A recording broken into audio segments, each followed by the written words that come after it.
మొత్తం ఈ మానవ జాతి గడగడలాడిపోవాలి. మన పేరు వింటేనే హడలెత్తిపోవాలి. అవును, ఈ కలియుగం మన వలనే, మన ద్వారానే అంతమైపోవాలి. ఈ భూగోళాన్ని మొత్తం మనం ఆక్రమించాలి. మనం ఈ మనుష్యుల అవసరాలు తీరుస్తున్నట్లే వారితో స్నేహం చేస్తూ వెనక నుంచి విషాన్ని కక్కుతూ చాప కింద నీరులా విస్తరించి మొత్తం ఈ భూమిని, ఈ భూమి మీద జీవిస్తున్న ప్రజల్ని మన సంచుల్లో వేసుకుపోవాలి.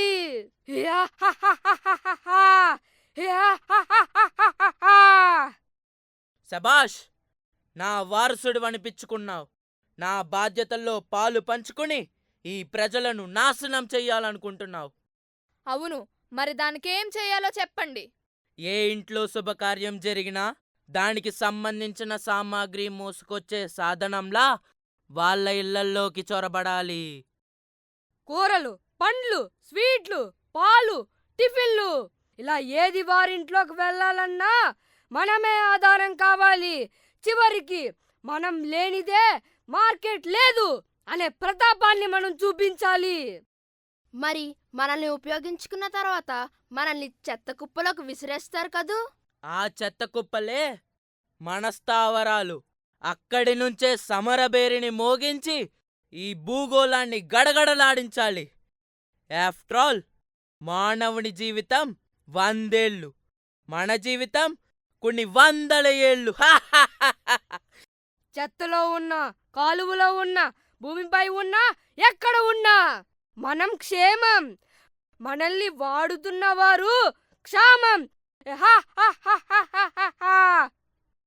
మనం భూమిలో కలవకుండా మన నేస్తాలైన దోమలు, ఈగలు, వివిధ క్రిమికీటకాలు పెరిగే విధంగా దుర్గంధాన్ని వ్యాప్తి చెయ్యాలి.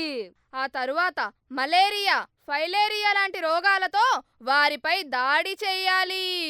మనం ఈ భూమిపై ఉన్న నీటిని కిందకి ఇంకకుండా అడ్డుకుంటూ, పచ్చని మొక్కలు బ్రతికే వీలు లేకుండా పచ్చదనాన్ని కబలించి పర్యావరణాన్ని పాడు చేసి మానవజాతి మనుగడనే ప్రశ్నార్థకం చెయ్యాలి.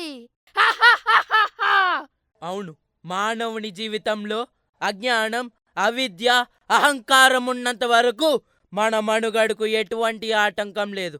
ఏ దేవుడొచ్చినా సరే, ఆఖరికి ఆ కల్కి వచ్చినా సరే మన బారి నుండి వీళ్ళని ఎవ్వరూ రక్షించలేరు.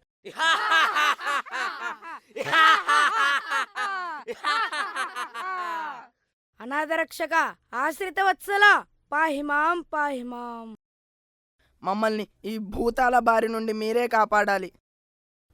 మా తరువాత తరాల వారిని మీరే రక్షించాలి. ఈ కలియుగం అంతం కాకుండా మీరే మళ్ళీ కల్కి అవతారంగా అవతరించాలి. భూమి మీద జనజీవనం అస్తవ్యస్తమైనప్పుడు 10వ అవతారంగా కల్కిగా అవతరిస్తానన్నారు. ఇదే ఆ సమయం. మా జీవనం అగమ్య గోచరమైన సమయం. మమ్మల్ని కరుణించండి దేవా, మాకు కనిపించండి దేవా, అవతరించండి దేవా. దేవా, మమ్మల్ని ఈ ప్లాస్టిక్ పాలిథిన్ భూతాల నుండి మీరే రక్షించాలి దేవా. అజ్ఞానవంతులైన మానవులారా, దీనంతటికీ కారణమెవరు? మీరు, మీ స్వార్థం. నా అవసరం తీరుతుందని వీటిని సృష్టించుకున్న మీరేనా ఈరోజు ఇలా మాట్లాడుతున్నది? మీ దాకా వస్తే గాని మీ భవిష్యత్తు తరాల వారి గురించి గుర్తుకు రాలేదా? చేసేది తప్పు అని అందరికీ తెలుసు, కానీ నేనే కదా అనే అహం మిమ్మల్ని ఈరోజు ఈ స్థితికి తెచ్చింది. ఇప్పటికీ మించిపోయినది ఏమీ లేదు.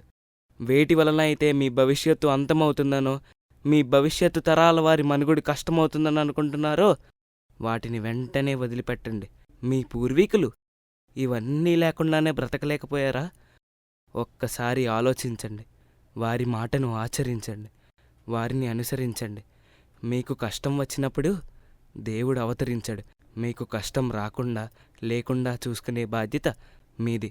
అప్పుడు ఆ కల్కి అవతారంతో మీకు పని లేదు. మీలో ప్రతి ఒక్కరూ కల్కీలే. అదేంటి, విష్ణుమూర్తి అవతార పురుషుడు అవుతారంటే మనల్ని అవతార పురుషుడు అవ్వమంటున్నారు? ఆయన ఏం చెప్పారో మీకు అర్థం కాలేదా? నాకు అర్థమైంది. మనం ఆరంభించిన పనులకు మనల్నే ముగింపు పలకమంటున్నారు. అలా అయితే నేను ఈరోజు నుంచి ప్లాస్టిక్, పాలిథిన్ వాడానని ప్రమాణం చేస్తున్నాను. ఈ రోజు నుంచి నేను ప్లాస్టిక్ బాటిల్లో మంచినీరు మరియు డ్రింక్స్ త్రాగనని ప్రమాణం చేస్తున్నాను. నాకు అందుబాటులో దొరికే ఆహారాన్ని స్వీకరిస్తానని, రవాణా చేసి వచ్చే ఆహారాన్ని స్వీకరించానని ప్రమాణం చేస్తున్నాను.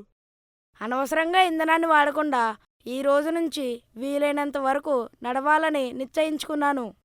ఇవన్నీ గనుక మనం చేయగలిగితే మన భవిష్యత్తును మనమే నిర్ణయించుకోవచ్చు.